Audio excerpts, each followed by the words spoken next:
wabarakatuh. Alhamdulillah rabbil alamin. Alhamdulillahilladzi hadana lihadza wa ma kunna linahtadiya laula an hadana Allah. Allahumma salli wa sallim wa barik ala sayyidina wa maulana Muhammad wa ala alihi wa sahbihi wa man sara ala nahjihi ila yaumiddin. Rabb shrah li sadri wa yassir li amri wa hlul 'uqdatam min lisani yafqahu qawli. Amma ba'd. Sidang hadirin hadirat jamaah salat zuhur yang dimuliakan oleh Allah Subhanahu wa taala. Kita akan melanjutkan kajian fikih muamalat. Ya, bukan kajian fikih tok atau fikih secara umum, tapi fikih muamalat. Fikih muamalat seperti yang kita kaji di pertemuan yang pertama adalah sepertujuh, ya, atau satu dari 7 kajian fikih. Ada fikih ibadat, ada fikih al-ahwal asy-syakhsiyah, yaitu fikih munakahat, ada fikih jinayat, ada fikih siyar, ada fikih termasuk juga adalah fikih muamalat yang kita bahas ini. Di pertemuan yang lalu kita telah menceritakan tentang pandangan Islam terhadap kajian muamalat, bahwa Islam tidak mendatangkan bentuk muamalat yang baru. Tidak. Islam hanya memberikan koridor atau garis-garis besar. Kalau mau bermuamalat, jagalah poin-poin atau ketentuan-ketentuan ini. Yang lain itu semuanya halal. Maka kita melihat banyak orang barat atau orang-orang ekonomi menciptakan bentuk muamalat yang baru. Lalu Islam akan meneliti melalui para ulama akan menyebutkan ini bentuk muamalat ini boleh, bentuk muamalat seperti ini tidak boleh, atau bentuk muamalat seperti ini boleh tapi dengan syarat. Misalnya kayak MLM, multi level marketing. Multi level marketing tergantung bentuk akadnya. Kalau akadnya itu mengandung gharar, perjudian, itu tidak dibolehkan. Misalnya, kenapa secara umum MLM konvensional itu diharamkan? Karena orang di atas mengambil keuntungan dari yang di bawah. Orang di sini mengambil keuntungan dari sini. Dasarnya barang itu enggak segitu harganya, tapi demi memberikan untung kepada yang di atas, dijuallah dengan harga mahal. Kenapa orang mau membeli padahal harganya enggak semahal itu? Karena ada keuntungan yang sedang dinanti. Nanti yang menjadi korban yang mana? Yang paling bawah. Yang paling bawah enggak bisa mendapatkan lagi keuntungan dari yang di bawahnya karena dia udah paling bawah. Maka yang MLM seperti ini diharamkan dalam Islam. Jadi jual beli, bentuk-bentuk muamalah lainnya itu sudah ada dari masa jahiliyah. Rasulullah sallallahu alaihi wasallam datang, jual beli sudah ada, mudharabah sudah ada, berbagai bentuk sewa menyewa sudah ada. Yang sesuai dengan syariat Islam diokekan, yang tidak sesuai dengan syariat Islam dihentikan. Riba, riba itu sudah ada. Riba sudah ada. Bahkan riba yang paling hebat itu termasuk yang melakukannya adalah paman Nabi, Al-Abbas bin Abdul Muttalib. Dan sebelum Nabi mengharamkan riba kepada orang lain, Nabi pertama sekali mengharamkan riba yang berlaku pada paman beliau sendiri, Al-Abbas bin Abdul Muttalib. Di antara bentuk-bentuk muamalah yang diharamkan adalah al-hasah, jual beli dengan batu, yang kemarin kita katakan, ya, al-hasah, lempar sampai ke mana, segitulah yang saya jual tanah saya dengan harga sekian. Ada juga jual beli yang diharamkan seperti bai' al-musarrah misalnya. Apa itu jual beli musarrah atau tasriyah? Sebagaimana kita ketahui, orang Arab itu jual beli ternak biasa, ya, dan mereka menjual harga kambing, misalnya kambing betina lebih mahal kalau seandainya kambing betina itu diperkirakan punya susu yang lebih banyak. Jadi termasuk di antara cara yang dilakukan oleh si pembeli supaya kambing betinanya ini mahal, diikat apanya itu dara'nya ataupun tempat keluar susunya itu diikat, dibiarkan beberapa hari sehingga dia akan besar.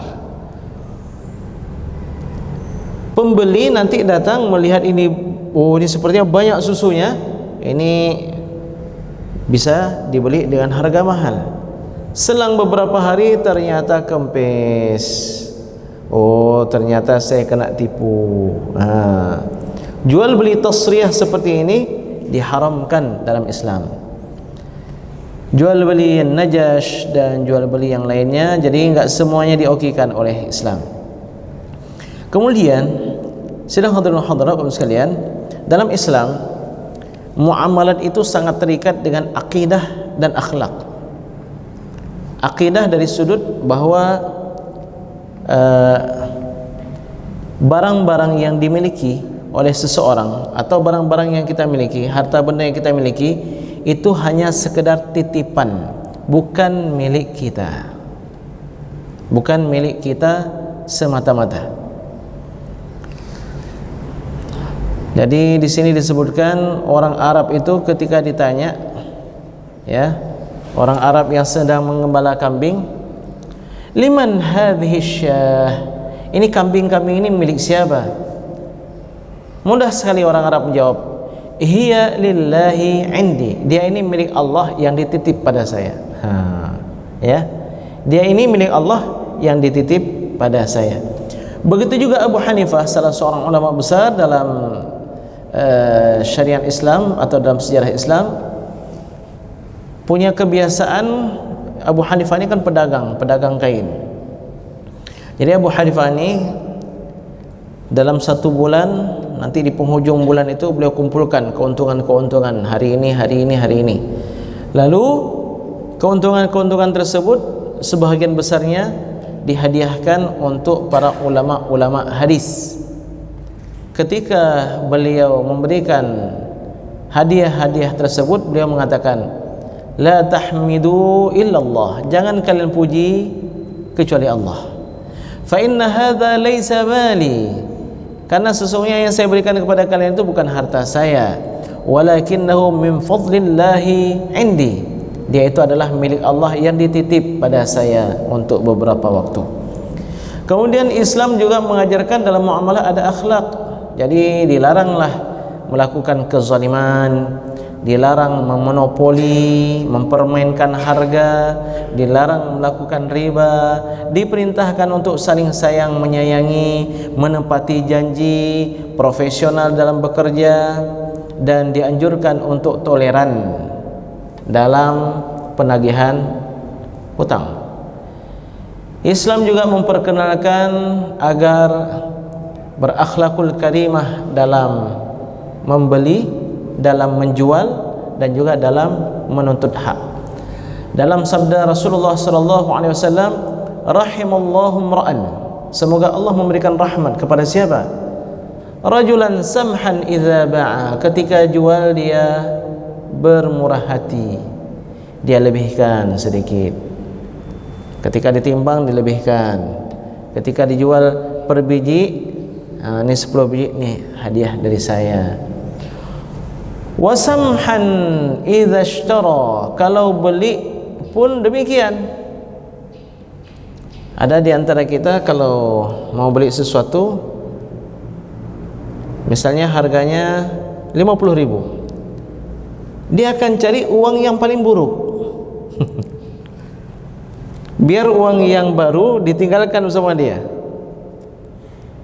Sedemikiannya Islam mengajarkan, kalau membeli atau memberikan uang, cari uang yang paling bagus.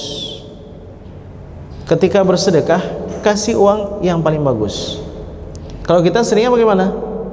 Yang paling buruk dulu. Yang paling bagus kan akan diberikan juga, iya, tapi paling akhir. Seharusnya dibalik. Dibalik. Kalau kita dalam berdagang begitu juga, misalnya jualan jualan makanan, jualan ikan atau jualan ayam. Kasih yang besar-besar dulu. Nanti mohon maaf Pak, yang tertinggal yang ini macam mana Pak, bisa? Oh bisa. Begitu. Jadi jangan nampakkan bakhil. Banyak orang nggak sadar itu menunjukkan bakhil. Ayam besar-besar, ada yang kecil, cari yang kasih kecil dulu. Orang ya Allah gejuk yang paling ubud. Dikasih yang paling kecil dulu. Nanti yang beruntung siapa? Yang paling terakhir. Padahal yang paling terakhir itu dalam kondisi lapar, apa aja pun oke lah. Yang penting ayam. Jadi cobalah dibalik cara berpandang ya, cara berpandangan, cara berfikir. Dahulukan yang terbaik dulu. Yang terakhir kalau mau silahkan, kalau nggak mau ya mungkin ada di tempat yang lain. Ar-rahimuna yarhamuhumur rahman. Orang yang penyayang, yang kasihan kepada orang lain, itu pasti akan disayangi oleh Allah Subhanahu wa taala yang Maha Pengasih lagi Maha Penyayang. Irhamu man fil ardi. Sayangilah terhadap makhluk Allah yang ada di atas muka bumi. Yarhamkum man fis sama. Niscaya penghuni langit akan sayang kepada kalian. Sidang hadirin hadirat Bapak Ibu sekalian yang dimuliakan oleh Allah Subhanahu wa taala. Saya ada membaca beberapa hadis, termasuk di antaranya pada hari kiamat nanti ada orang-orang yang sangat mudah tanpa hisab sudah menuju pintu surga. Para malaikat bertanya, siapa kalian? Apa kebaikan yang kalian dilakukan di dunia? Kelompok orang tersebut mengatakan, kami orang biasa-biasa aja, enggak ada yang terlalu istimewa. Tapi kami punya kebiasaan, kalau orang berutang sudah jatuh tempo waktunya, dia belum mampu, kami toleran, berikan lagi waktu yang lebih. Allah Subhanahu wa taala di waktu itu mengatakan, kalian yang memaafkan ya bagi hamba-hambaku, sungguh aku lebih berhak untuk memaafkan kesalahan-kesalahan kalian. Ini kecil ya kan? Kecil, tapi orang yang berhutang itu memang enggak sanggup dia lunasi. Begitu kita berikan tempo waktu, ya Allah, begitu baik Bapak itu. Padahal kita enggak memberikan. Kita hanya mentolerir sekian waktu. Karena memang kita lihat orangnya enggak mampu. Lain kalau kita lihat orangnya mampu. Nah, orang yang mampu tunda-tunda. Kenapa? Saya ada hajat mau beli yang lain, mau beli ini, mau beli ini. Ini berkaitan dengan sikap yang seperti ini. Rasulullah SAW bersabda dalam hadis yang lain, matlul ghaniyyi zulmun. Orang yang sudah mampu untuk melunasi utang, waktunya pun sudah jatuh, itu termasuk orang yang zalim. Jadi agar orang tersebut tidak berlarut-larut dalam kezalimannya, perlu kita bantu. Caranya apa? Enggak ada lagi perpanjangan waktu. Itu salah satu bentuk kita menolong dia. Unsur akhaka zaliman aw mazluman. Bantu saudaramu yang zalim dan juga yang dizalimi.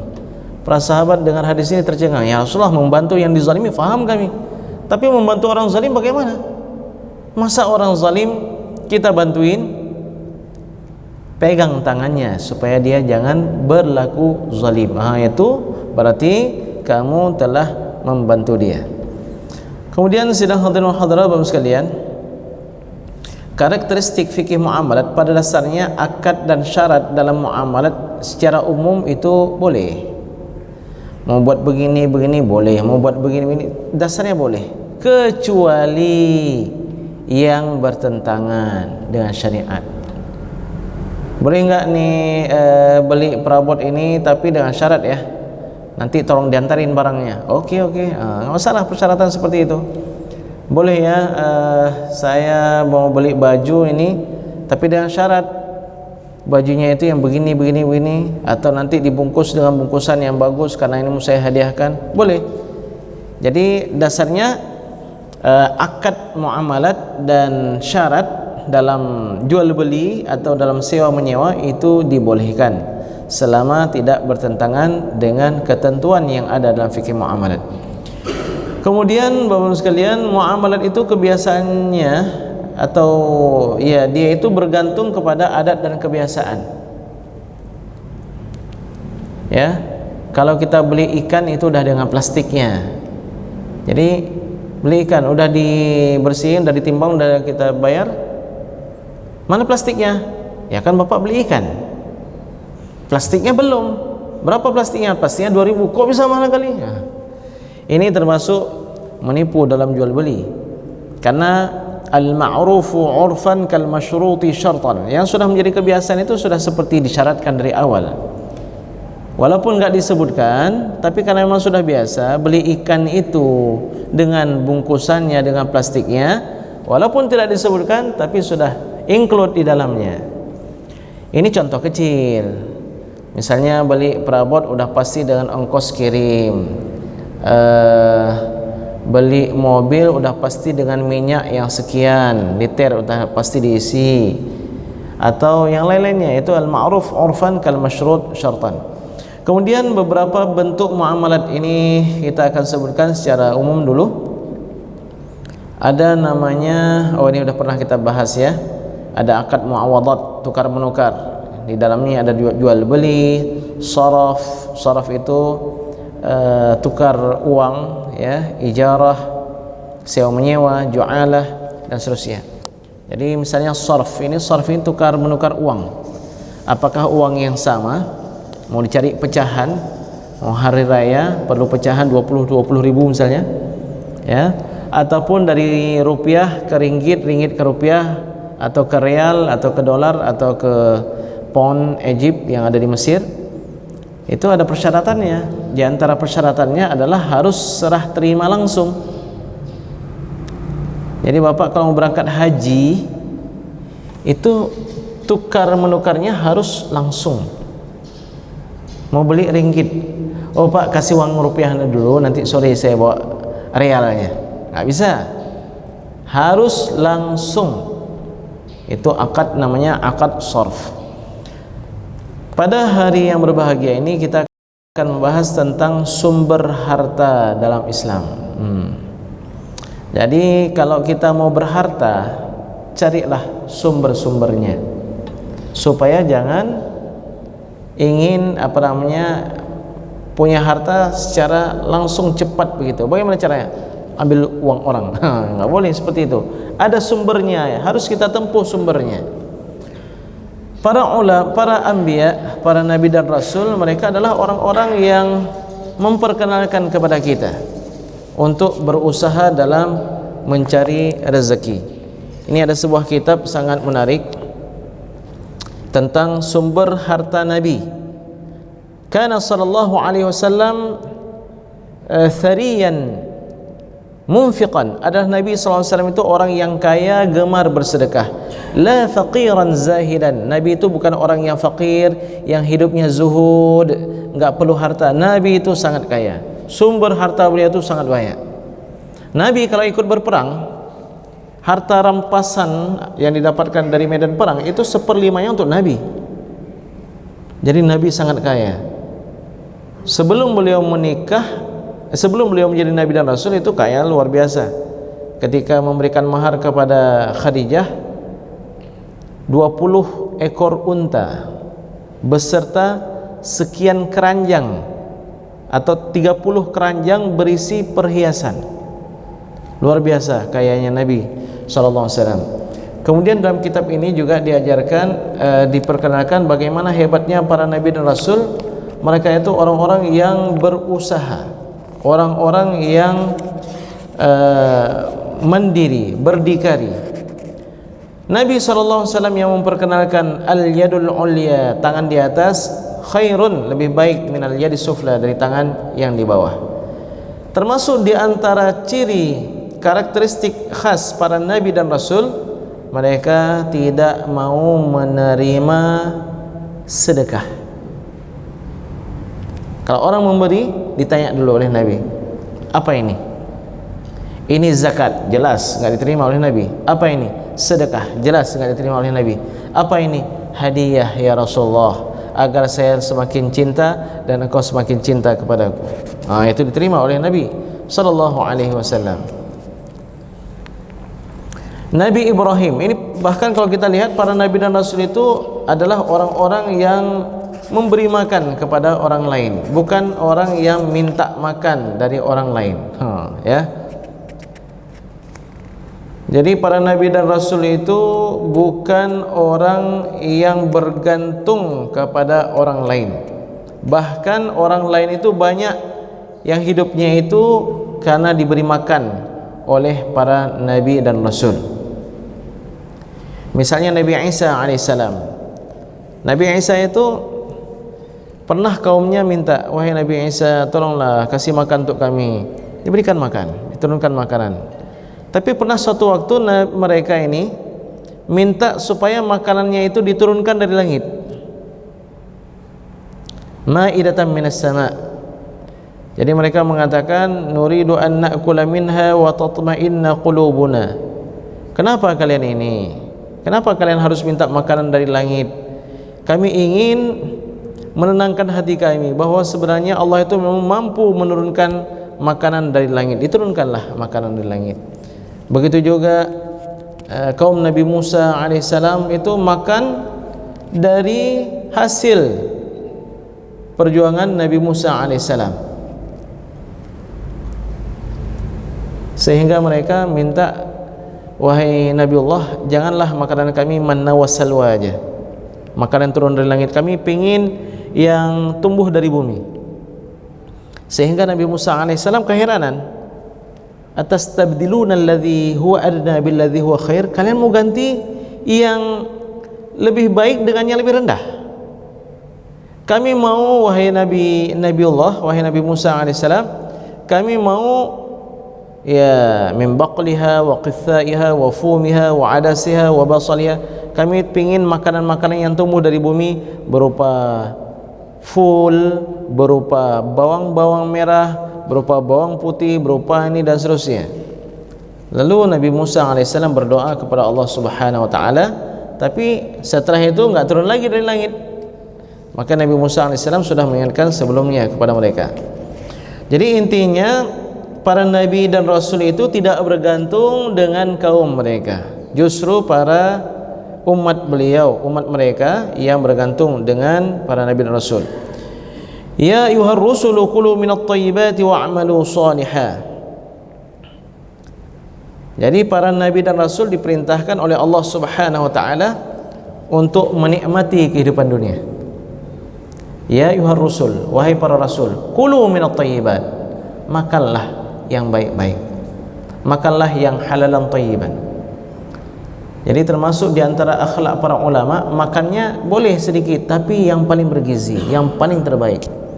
Saya pernah hidup dengan guru saya dari Tunisia. Beberapa waktu kami belanja bersama. Itu ketika berjalan dengan beliau, jangan keluarkan duit kamu. Masya Allah ya. Jadi ketika beli coklat, kenapa beli coklat ini? Kenapa beli coklat ini? Jadi yang bagaimana? Kita cari yang murah-murah, ya kan? Beliau ternyata saya lihat yang paling terbaik. Belilah makanan, kata pesan beliau, kalau cari makanan yang paling bergizi dan higienis, tapi mahal. Kalau begitu belilah sedikit. Kalau kita bagaimana? Beli yang murah supaya bisa beli banyak, akhirnya mendatangkan banyak penyakit. Jadi kualitasnya bukan kuantitasnya.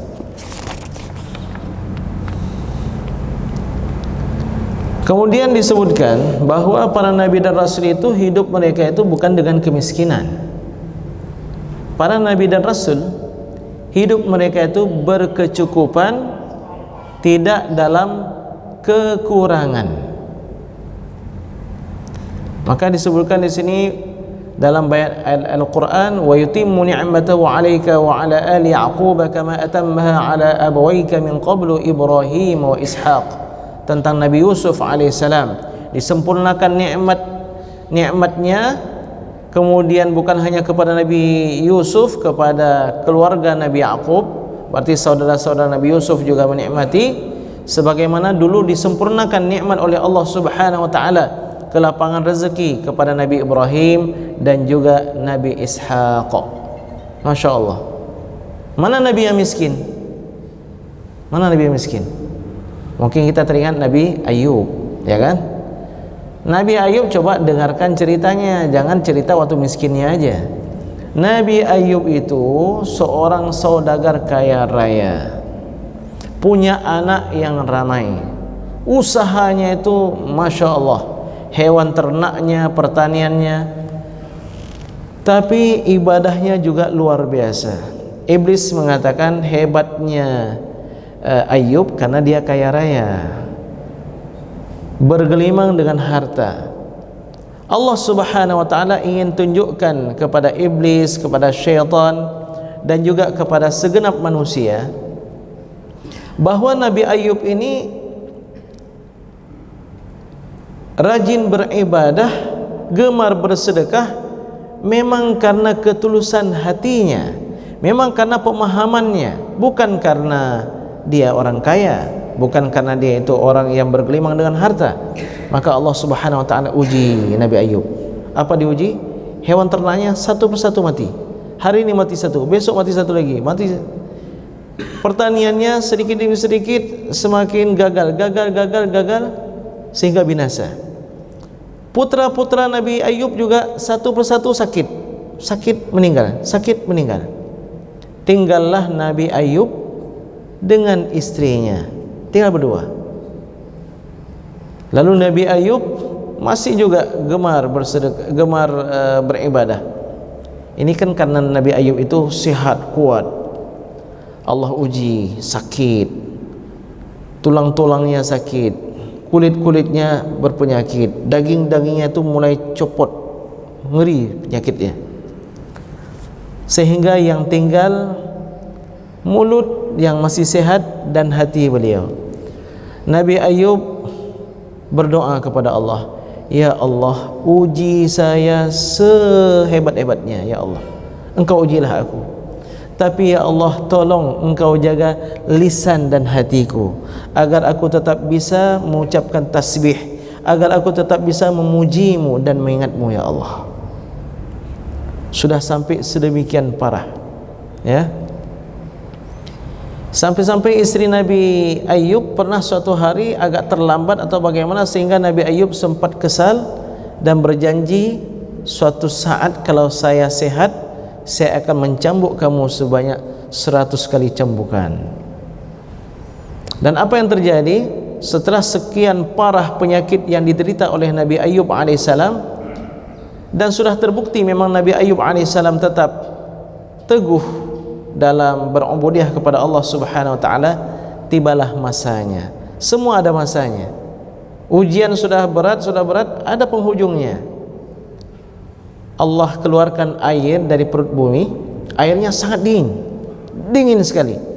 Allah perintahkan kepada Nabi Ayub untuk mandi dengan air tersebut dan minum dengan air tersebut.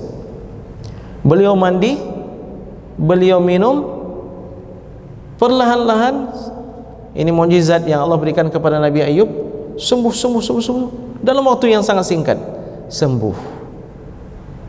Dan Nabi Ayub mulai bekerja, sehingga harta beliau sedikit-sedikit semakin ada, dan bahkan berkali lipat lebih banyak dari masa beliau dulu hebat. Putra beliau begitu juga. Teringatlah beliau dengan janji dan sumpah beliau akan mencambuk istri beliau yang sebenarnya setia. Allah Subhanahu wa taala turunkan syariat untuk meringankan beban tersebut dengan apa? Wahai Ayub, ambillah lidi sebanyak 100, lalu engkau pukulkan sekali kepada istrimu. Masya Allah. Jadi intinya para nabi dan rasul itu hidupnya bergelimang nikmat dan harta. Siapa misalnya? Nabi Sulaiman dah jelas itu paling kaya. Nabi Daud itu yang diwariskan kepada Nabi Sulaiman itu kan kerajaan Nabi Daud alaihissalam. Nabi Ibrahim, Masya Allah, seorang yang sangat kaya raya. Bahkan Nabi Ibrahim itu punya kebiasaan, karena begitu dermawan, kalau makan nggak mau makan sendiri. Kalau mau makan, ngajak kenduri orang, Atau kalaupun nggak ada, maka beliau akan tunggu di jalan. Siapa yang lewat, itu beliau ajak untuk makan bersama beliau. Itu akhlak Nabi Ibrahim.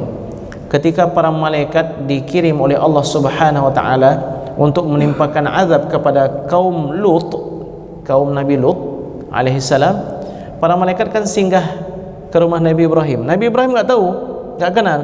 Begitu sampai, Nabi Ibrahim mengatakan tunggu sejenak, langsung dipanggang sapi kecil, dihidangkan. Berarti apa nih kebiasaan Nabi Ibrahim ini? Datang tamu langsung panggang kambing, panggang lembu, nggak tanggung. Begitu dihidangkan, nggak ada siapapun dari mereka yang menyentuh makanan tersebut. Nabi Ibrahim ketakutan. Kenapa ketakutan? Ini berarti orang yang jahat ini. Ternyata Bapak sekalian, kalau orang bakhil, ini di Mesir ya, saya dapati dari orang Mesir banyak sekali. Jadi kami kalau ngurus surat itu kan harus ada materainya. Jadi orang Mesir ini ketika saya ingin membeli materai, khud hadha, ambil ini, ambil. Berapa? Nggak, hadiah. Nggak mau saya cari. Anta bakhil, kamu bakhil. Karena kalau kamu nggak bakhil, pasti kamu mau menerima dari orang lain. Begitu.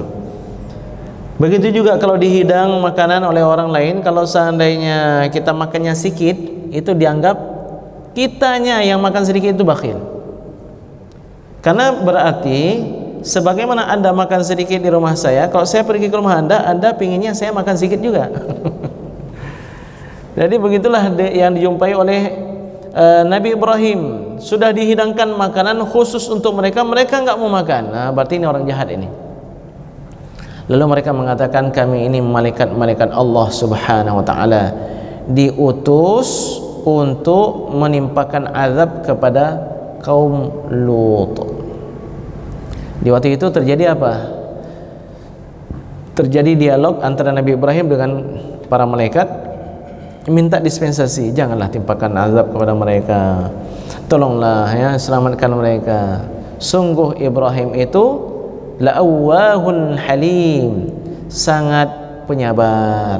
Nabi Ibrahim itu sangat gemar kembali kepada Allah Subhanahu wa taala. Sidang hadirin hadirat Bapak sekalian yang dimuliakan oleh Allah Subhanahu wa taala.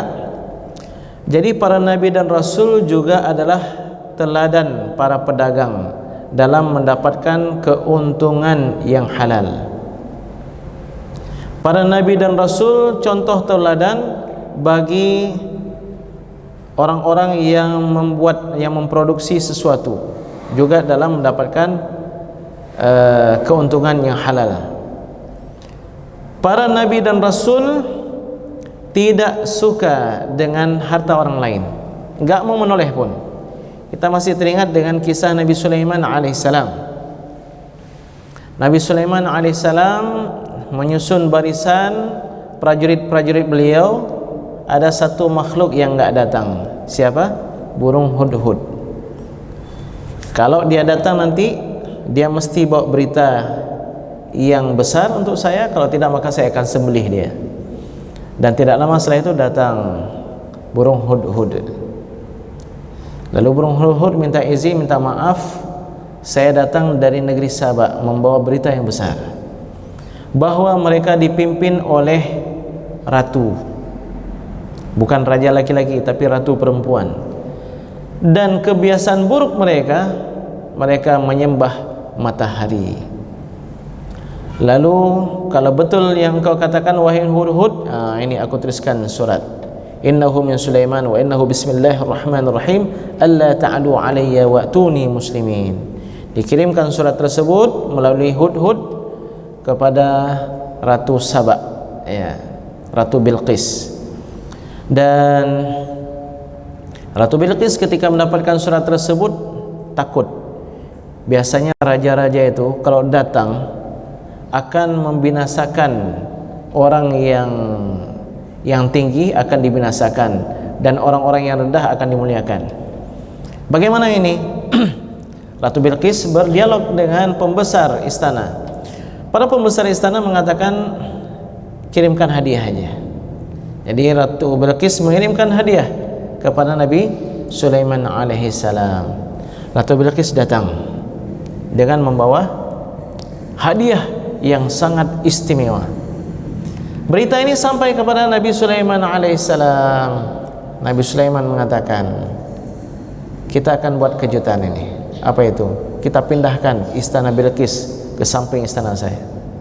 Siapa di antara kalian yang bisa mendatangkan istana Bilqis? Ifrit, jin yang sangat kuat di kalangan bangsa jin, dengan sedikit sombong mengatakan, wahai Nabi Allah, saya mampu mendatangkannya sebelum engkau berdiri dari tempat dudukmu. Ada salah seorang manusia, hamba Allah yang saleh di waktu itu mengatakan, wahai Nabi Allah, aku mampu mendatangkannya sebelum berkedip matamu. Nabi Sulaiman kedipkan mata, sudah sampai. Ya, berarti manusia itu lebih hebat daripada jin. Ya. Kemudian Nabi Sulaiman alaihissalam perintahkan kepada bala tentaranya untuk sedikit mempoles istana Ratu Bilqis, supaya nanti kita tes Ratu Bilqis itu masih sadar enggak, masih bisa mengenali enggak istananya. Ringkas cerita, ketika Ratu Bilqis datang, falamma jaa Sulaiman, ketika Ratu Bilqis dan rombongannya membawa hadiah yang sangat besar kepada Nabi Sulaiman, Nabi Sulaiman mengatakan, qala atumiddunani bimalin, apakah kalian mau datangkan harta kepada saya, mau kayakan saya? Fama atani Allahu khairun mimma atakum, yang Allah berikan kepada saya jauh lebih banyak, lebih hebat daripada yang Allah berikan kepada kalian. Bal antum bihadiyatikum tafrahun, tapi kalian seperti yang merasa bangga dengan harta yang kalian miliki. Jadi para nabi dan rasul tidak menoleh kepada perhiasan harta yang dimiliki oleh orang lain. Begitu kewibawaan para nabi dan rasul. Kalau kita bagaimana? Ya, pertanyaan untuk kita semuanya. Kalau kita walaupun ya lain dengan hadiah, ya, lain dengan hadiah. Ada orang dikatakan oleh Ustaz Abdul Samad, itu hartanya miliaran, tapi 100.000 pun, 10.000 pun berat untuk dia sedekahkan. Kenapa?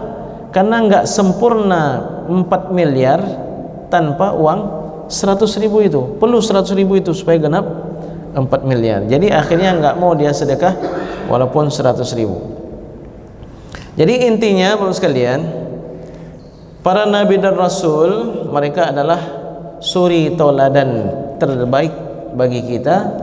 Mereka adalah orang-orang yang mandiri, ya, dalam menyampaikan risalah Allah Subhanahu wa taala. Begitu juga para ulama.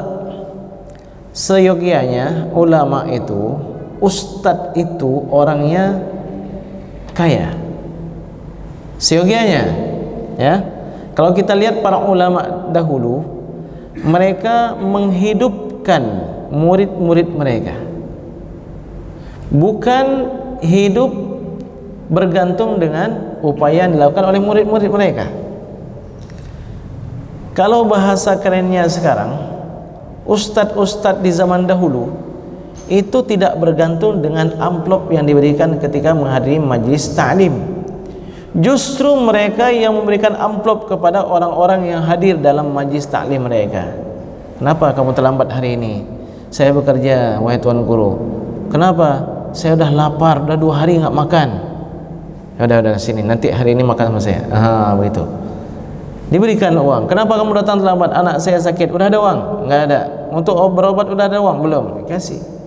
Segianya demikian akhlak para ulama, mencontohi akhlak para nabi dan rasul. Ini ada pula yang beranggapan kalau ustaz udah naik mobil itu udah nggak mustajab lagi doanya.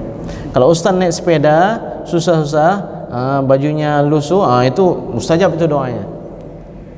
Belum tentu. Mencontohi Nabi SAW, Nabi itu sangat kaya, tapi berpola hidup yang sederhana. Umar ibn Khattab radhiyallahu anhu itu pakaiannya ada 20 jahitan. Koyak sini jahit, di sini bolong, ditempel dengan yang lain, ada 20 tempelan. Padahal ketika Umar meninggal dunia, hartanya miliaran atau bahkan triliunan. Umar yang kita lihat sederhana itu, ya, ternyata hartanya miliaran dan triliunan.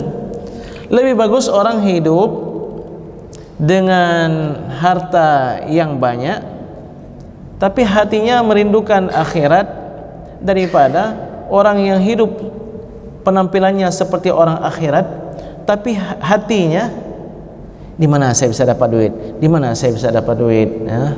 Jadi hidupnya rendahan. Imam Ahmad bin Hanbal mengatakan, al-malu indana, harta di sisi kami itu silah, senjata. Karena kalau orang punya harta, dia nggak akan mudah ditundukkan oleh orang kaya dan orang punya jabatan. Kalau kita miskin, gimana? Betul kan? Betul kan? Betul. Tolong buat, boleh. Bagaimana begini bisa apa enggak? Yang kayak mana? Oh itu nggak boleh. Tapi rencana saya mau saya hadiahkan sebagiannya. Oh boleh. Persis seperti apa? Cerita orang kaya raya punya hewan anjing yang dia pelihara. Ternyata anjingnya suatu hari mati. Dimandikan oleh dia, dikafankan, dibawa ke masjid. Tolong salatkan jenazah. Siapa yang meninggal? Anjing saya. Oh keluarkan nggak boleh. Tolong ini nggak boleh. Ya tapi ini kan hewan yang hidup bersama saya nih, menemani saya dan nggak boleh najis. Siapa orang paling alim di antara kalian? Bapak Imam. Mana Bapak Imam? Itu di ruang sebelah sana, sedang di ruang bendahara masjid. Saya mau jumpai beliau dulu. Kenapa Pak, kok saya dengar ribut-ribut? Iya, ini saya mau salat jenazah. Untuk siapa? Untuk anjing saya. Oh nggak boleh Pak. Pak, saya rencana Pak Imam, saya mau kasih uang 50 juta kepada Pak Imam, tapi tolonglah Pak Imam salatkan. 50 juta. Iya, syaratnya apa? 5 menit aja salatkan jenazah anjing saya. Astagfirullahalazim, ya. Lalu salat, sebentarlah saya salat istikharah dulu. Selesai salat istikharah, menjumpai jamaah yang ada di masjid, jangan ribut-ribut kalian. Saya sudah salat istikharah, minta petunjuk kepada Allah Subhanahu wa taala.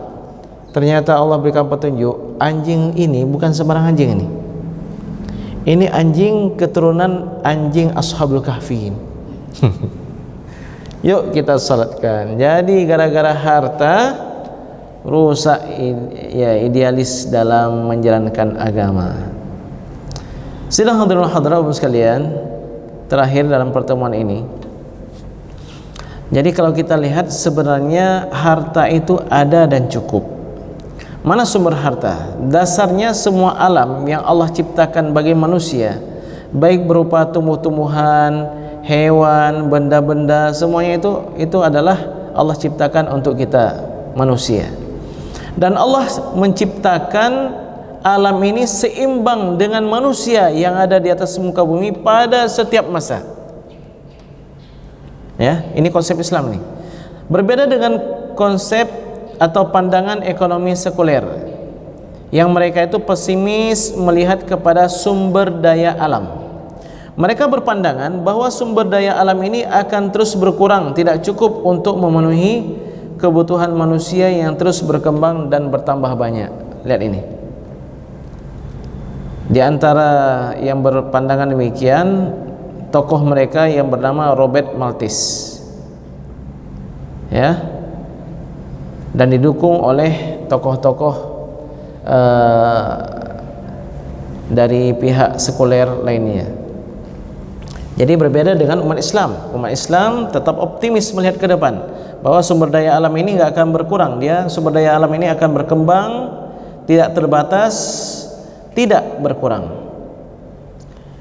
Jadi Ini berdasarkan banyak ayat Al-Quran. Di antaranya misalnya dalam surat Al-Hijr ayat 19 sampai 21, Allah Subhanahu wa taala berfirman, "Wal arda madadnaha wa alqayna fiha rawasiya wa anbatna fiha min kulli syai'in mawzun." Dan kami telah menghamparkan bumi dan menjadikan padanya gunung-gunung, dan kami tumbuhkan padanya segala sesuatu menurut ukuran. وَجَعَلْنَا لَكُمْ فِيهَا مَعَايِشْ وَمَنْ لَسْتُمْ لَهُ بِرَازِقِينَ. Dan kami telah menjadikan untukmu, wahai manusia, di bumi segala keperluan hidup kalian. Dan kami menciptakan pula makhluk-makhluk yang kamu sekali-kali tidak mampu memberikan rezeki kepada mereka. وَإِن مِّن شَيْءٍ إِلَّا عِندَنَا خَزَائِنُهُ وَمَا نُنَزِّلُهُ إِلَّا بِقَدَرٍ مَعْلُومٍ. Dan tidak ada sesuatu pun melainkan pada sisi kamilah khazanahnya. Maksudnya segala sesuatu itu sumbernya dari Allah Subhanahu wa taala, dan kami tidak menurunkannya melainkan dengan ukuran yang tertentu.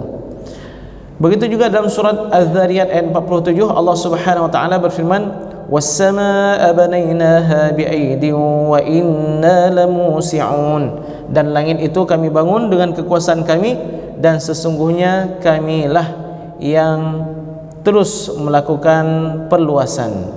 Perluasan di sini maksudnya Allah luaskan jumlahnya dan kemampuannya. Laut dulu dengan laut sekarang sama. Jumlah manusia dulu dengan jumlah manusia sekarang ya semakin banyak. Tapi apakah ikan-ikan yang menjadi bahan makanan atau sumber makanan bagi umat manusia akan berkurang? Tidak. Berdasarkan ayat ini enggak. Jadi dari pandangan ini ada 3 hal yang membuat perbedaan antara pandangan ekonomi Islam dengan pandangan ekonomi sekuler. Yang pertama, seorang muslim akan bisa hidup berdampingan dengan orang lain tanpa merasakan kesempitan atau kebimbangan terkait urusan rezeki.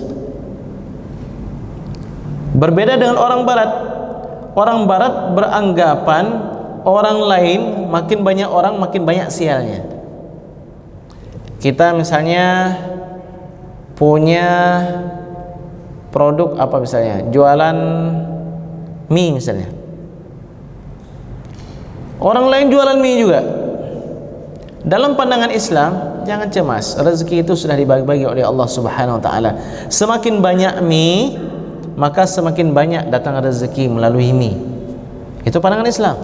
Tapi dalam pandangan orang barat, kita buka jualan mie, orang lain buka jualan mie, itu orang lain itu mendatangkan kesialan. Gara-gara orang lain jualan mie, maka pendapatan kita akan berkurang. Bahkan Sartre itu tokoh mereka mengatakan, kalian mau tahu neraka? Neraka itu adalah dengan orang lain. Ada orang lain, semakin banyak orang lain, maka semakin banyak azab dan nerakanya. Sedangkan orang muslim justru merasa semakin banyak orang, semakin banyak saudaranya, maka semakin banyak yang akan dia dapatkan. Yang kedua, Islam beranggapan bahwa kerja dan usaha itu menjadi nilai yang bijaksana untuk mendapatkan bagiannya dari sumber daya alam yang tersedia. Jadi semua kita itu makin kerja keras kita, semakin banyak kita dapatkan dari sumber daya alam yang tersedia.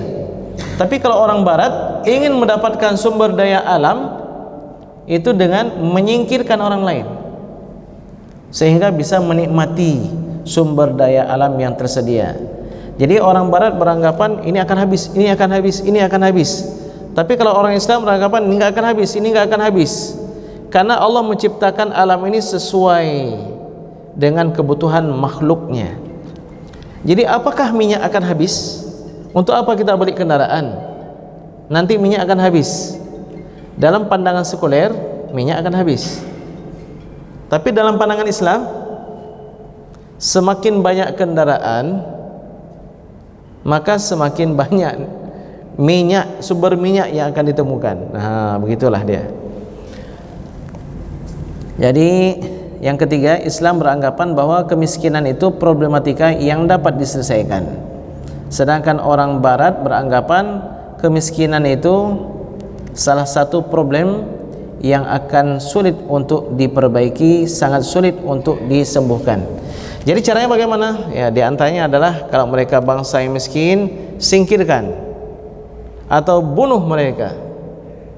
Itu yang terjadi di beberapa daerah yang punya pemahaman yang tidak tepat, tidak sesuai dengan syariat Islam.